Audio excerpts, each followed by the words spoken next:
Hello, Fear fans. I'm Jess Paul, and welcome to Grimm's Frightmares. Tonight, we have a story that hits a little close to home, as close as your own bathroom.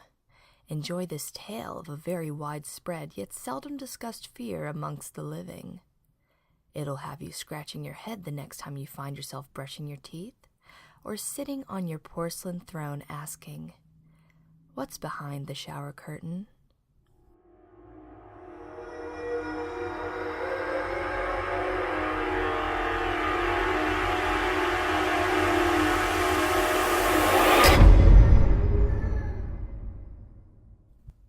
So, my name's Carly. I feel like no one introduces themselves in these things. And this all starts with my 17th birthday. By the time September 22nd rolled around, the novelty of being sweet 16 was long gone, and it was getting hella heavy. The premature senior photo shoots were being scheduled, and my aunts and uncles I saw twice a year were quick to ask, "Where are you thinking of going to college? What career path are you about to dedicate your entire adult life to chasing?" I thought to myself, if I'm supposed to act like an adult, at least I'll finally be treated like one and not a kid anymore. Yeah, tell it to my mom, who still gives me a conditional allowance as long as I empty the dishwasher and clean out the cat box before anybody really starts to smell it.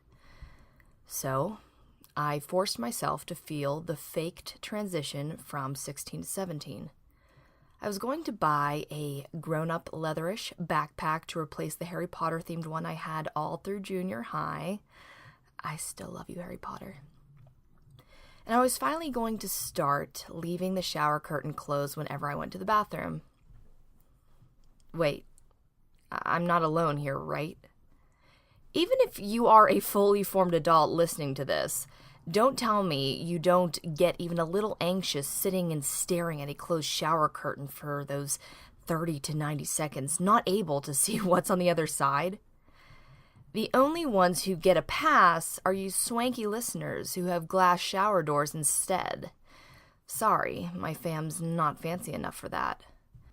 The only thing that still invoked any childish wonder in my newly adult life was my 8-year-old neighbor, Julianne. It took an extra 8 to 12 minutes out of my afternoon as I passed her front yard on my way home to talk to her. But it was worth it.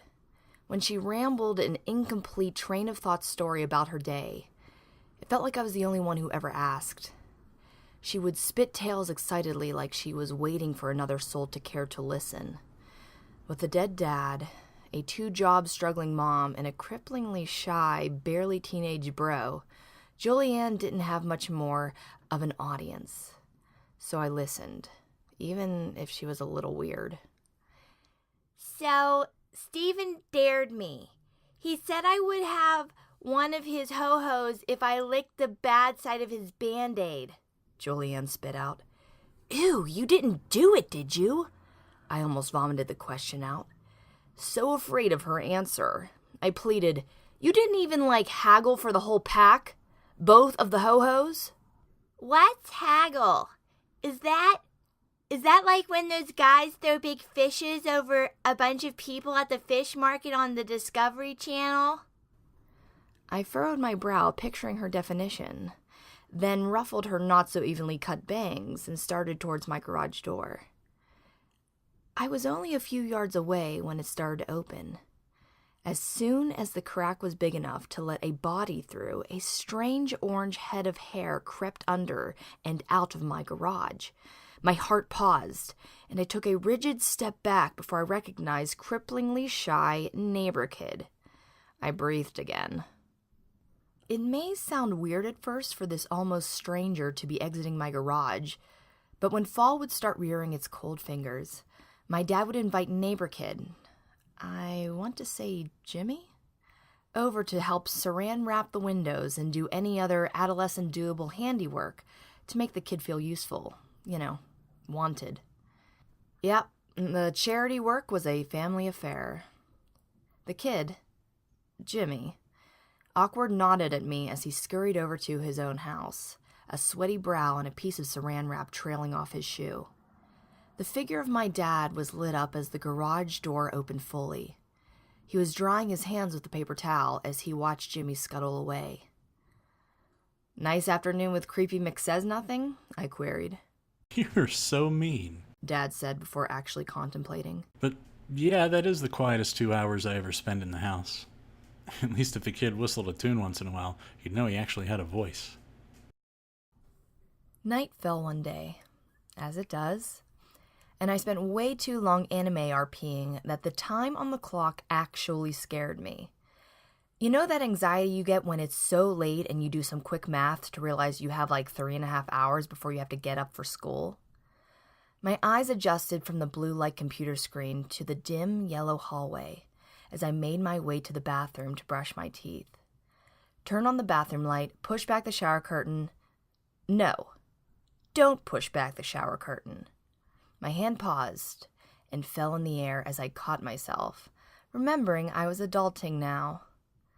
The water ran as I loaded my toothbrush, catching glimpses at the unfamiliarly closed curtain in the mirror directly behind me. The room looked so much smaller like this, cramped and closed off, claustrophobic. As soon as I would notice myself staring, I'd look away to the sink basin or the faucet, really anywhere but the curtain. I was spitting out the last of my foaming mouth, dipping down to the faucet for water when I heard it for the first time.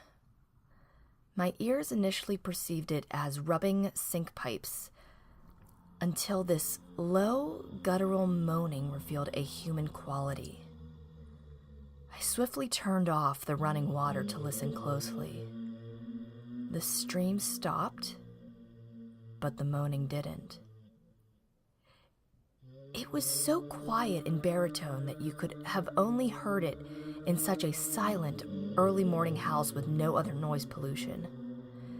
I could feel my blood pressure rising as this deep wail escalated and peaked when I realized it sounded more behind me than below me. I broke my frozen statue stance and bolted out of the bathroom and back to my bed. The bathroom light was still on from my negligence when I woke up 3 hours later, and I promptly went down to the basement bathroom instead. I didn't go into the second floor bathroom for another 4 days. When I had to do business, I would sneak down to the basement half bath only after making sure no one saw me. I didn't want any questions asked or anyone to barge in on me. All the privacy of a Pittsburgh toilet. Look it up. And if you are wondering, no, I didn't tell anyone. I wanted to be shipped off to college, not a padded cell. My whole family had already known for years about my senseless fear of the closed shower curtain. But I didn't like reminding them. We'd have to replace the plastic inner curtain at least twice a year from mold collecting in the folds after being left open so much. No family in their right mind would grant adult independence to a lady child afraid of the figurative ghost in the bathtub.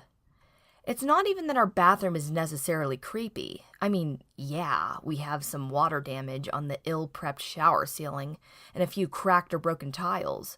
But what family doesn't?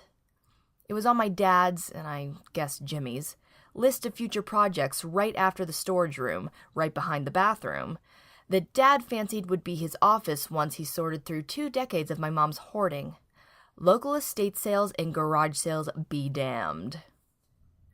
I finally caved and braved the upstairs bathroom again after my mom had sent enough hints, sniffing the air when I stood next to her, grimacing away from me, but only enough so that I caught her disapproval. Time to take a shower. Honestly, I didn't have as much of a problem with this. Once I was already in the shower, there wasn't much to be afraid of. In my 10-year-old logic, ghosts don't haunt toilets or sinks as much as they do bathtubs. The shower was actually lovely. A few minutes under the warm water, and I practically forgot about my stupid fear. On my way to therapeutic healing. At one point, my hair was sudsed with shampoo, and I started to notice a scratching sound. It sounded like etching in the walls. I put my ear to the cold, cracked tile and heard the scratch, scratch, scratch echo across the studs and beams. The fear that had presided in me was now dissolving into annoyance that something in my house, all of a sudden, had cropped up after years of living here to haunt me. I hastily rinsed the shampoo and skipped conditioner to fly out of that bathroom at record speed. I was somehow scared and pissed off at the same time. I passed my dad in the hall, soaked and dripping all over the floor despite my towel.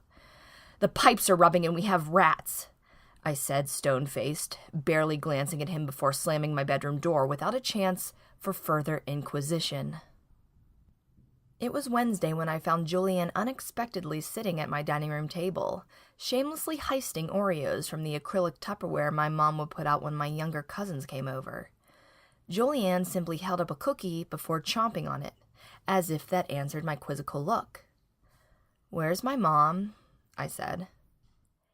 Gardening. She said I could have some while Jimmy holds a bucket of paint in the junk room. Julianne rattled on. Yeah, that seemed like the right job for Jimmy. Searching for convo starters for an 8-year-old, I went with my classic. "So, what's new with you? What'd you learn in school this week?" I learned a fun game. You want to play with me?" Julianne chirped. I readied myself to be bored with a second-grade schoolyard game when I answered, "Sure, what is it?" "It's called Three Kings," she said through Oreo-coated teeth. "Like a card game?" I questioned. She innocently explained, "No, you sit in a dark room and you call ghosts." My heart did that lurch thing, like it had to excuse itself and bow out of the room for a sec. She quietly and sadly admitted, "You need 2 people, and Jimmy never wants to play with me anymore." She hung her head like a bad actor in a popcorn drama, looking at the 4th cookie in her fingers. I sighed quietly. "Do you promise to only call good ghosts?" Her eyes looked up before the rest of her head as a smile crept across her little chin.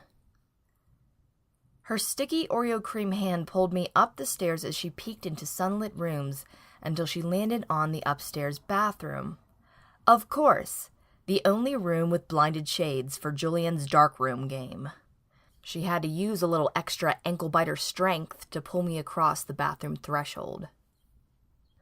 Julianne closed the door before I heard her shuffle around fearlessly in the dark. "Okay, we need a toy." I picked up one of our collected rubber ducks. "Check," I exclaimed. "A bucket of water." "We have a sink," I settled for. "A chair." I pointed to our porcelain throne in the sharpening dimness. "That'll have to do, chick." "A candle." "I'm not letting you use a lighter," I snapped. "Okay, and a cell phone?" she said finally. I pulled mine out of my pocket as the blue eerily lit up the corner of the bathroom. "Is this to call the ghosts?" She contemplated innocently for a second, piecing her pre-evolved memory. "Yeah," she said finally. We stood there in the dim silence for a moment before I asked, "So, do we say 3 kings 3 times in the mirror or something?" "No," she said unsuredly, striving to remember the rules. "Don't look in the mirror. We have to look at each other." My dilated pupils found her shape in the dark, sitting quaintly on the toilet at the end of the tiny room. "I have to call your name," she explained. I paused in the silence until I said, "Okay, do it." She fumbled, collecting herself. "Okay. Carly?" I paused again. "Am I supposed to answer you?" "Shh!" "Carly?" she continued. I folded my arms, dropped my eyelids a bit, and just let her do her thing while I waited in silence. "Carly?" Then upon the 4th, "Carly?" My body stiffened, like petrified wood. Under Julianne's voice, I heard another, octaves below the little girl's high-pitched whines. It was a moan, soft and low, and seeming to be universes in the distance, if you could imagine that. I could feel Julianne's silence as I peered at her through the darkness, watching her eyes wander. "Did you hear that too?" I asked. She only responded by looking wide-eyed and terrified at me. We seemed to both be frozen to our spots, craning our ears to listen for more. Just then, the curtain rippled beside my leg. My strained vision caught the movement with the sound of the crumpling plastic confirming my sight. Did I bump it? Did the furnace kick on and blow the fabric? None of those reasonable explanations rivaled my terror as I burst out the door, leaving the little girl in my dust. Hell, at the moment, I would have sacrificed Julianne into a swirling toilet if it meant the ghost would spare my soul.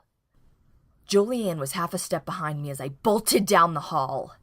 I almost passed the junk room until I doubled back, the mounting fear turning again into anger. I shouted at Dad painting and Jimmy holding the paint tray. "What are you doing?" They did not know how to answer my angry question. "Were you guys just messing with us?" I barked. At that moment, Julianne, tucked behind my left leg, finally began to bawl in a delayed stream of pitiful tears. The scene, for a moment, was just a confused mix of stares at one another. It was another 2 days before I took a shower again. I sat at my computer chair researching armchair ghost psychology off the Reddit boards to try to figure out what I could do. There were directions for a blessing where you had to smudge sage, but I didn't want to stink up the second floor, especially knowing I'd have to explain to my parents why it smelled like an occult shop when they inevitably asked. There was also crap about burning Ouija boards the correct way or calling your local priest, until I finally landed on something helpful and doable enough for my lazy teenage ass. With fervor, I marched into the bathroom, checked the surrounding hallway to make sure no one was around, and yelled at the empty room. "Listen here! I don't know what you are or why you decided to start bothering me now, but this is my house and I want you to stop!" The room was quiet as it had been when I entered. I couldn't tell if the atmosphere had changed or if I was willing it to seem that way. I nodded, a subtle gesture of, "Yeah, that's right," before I touched the doorknob to exit. Just as I did, a familiar scratching started again. This time, it sounded sporadic and struggling. That shaking anger started to bubble under my skin. I didn't run. I listened intently and followed the sound to the exact spot. I pulled back that closed curtain to an empty bathtub and heard the sound clearer. My eyes whipped around until they found the high back corner of the shower. A cracked tile wiggling in front of a struggling black finger shining in the bathroom light. Despite my previous cowardice, my rushing adrenaline allowed me to swiftly stand on the tub edge and reach up to the old tile, pulling it off the wall. Underneath was a small hole chipped away from what would be the junk room closet on the other side. The black finger seemed to be some kind of techie cord with a tiny lens on the end. Grasping this device were two very human pink fingers. Both the lens and I seemed to stare at each other in standoff for a moment, before the black neck hastily yanked back through the hole, a mess of scuttling and struggling resounding from the other side of the wall. I swung open the bathroom door to see weird neighbor Jimmy tripping down the hallway and down the stairs with the grace of a hunted baby gazelle. I started chasing, pausing only shortly at a $60 GoPro ripoff he dropped while barreling through. I kicked it across the hall as I ran after him to the attached garage. Bent over and panicking, he silently willed the garage door to lift enough for his spindly body to fit through. He knocked his head and shoulder stumbling out, giving me the moment to grab him by the shirt. I was piping with adrenaline in this rare confrontation as he whimpered out a sentence. Sorry, don't hit me. He speaks. His voice was like choking a mouse. A choppy, nervous squeak from the bowels of puberty. You listen here, Stuart Little, I growled through my shock and rage. If I ever see you in my house again, I will break that camera and every future camera that will ever be made that you'll ever own. He furrowed his flinching brows in confusion at the weirdest threat either of us had ever heard. But Ron Weasley weaseled out of my grip in that moment, and, like lightning, scurried back to his house hole. The daylight was dimming as my blood pressure settled, and I made my way back upstairs. At the end of the hallway, the setting sun striped through the open blinds, and I entered the bathroom again. I took one last look at the obtrusive hole in the shower before pulling the curtain closed in resolve. While there, I sat down to pee. Almost beating up teenagers really gets your system flowing. The silence was nice, peaceful. I felt I grew some in these past weeks, now no longer afraid of hearing the scratches in the walls. However, that still left another mystery. Where was that ethereal, low wailing coming from? Definitely not Squeaky Jim. I froze midstream as my thoughts seemed to materialize into reality. From directly in front of me, deep, moaning cries echoed off the old tile in the bathtub, louder and seemingly closer than ever before. A soft ripple led my eyes to the beginning of the shower curtain, where a sickly, dead hand wrapped around the edge, gripping tight to slowly pull the closed fabric open. I hope you enjoyed that creepy tale, Horror Hounds. Want to know exactly when we post a new story? Then follow us on our social media below for all the frights. It's time to get your friends on the Frightmares train and share these scares wherever you can. Have a spooky night, everyone.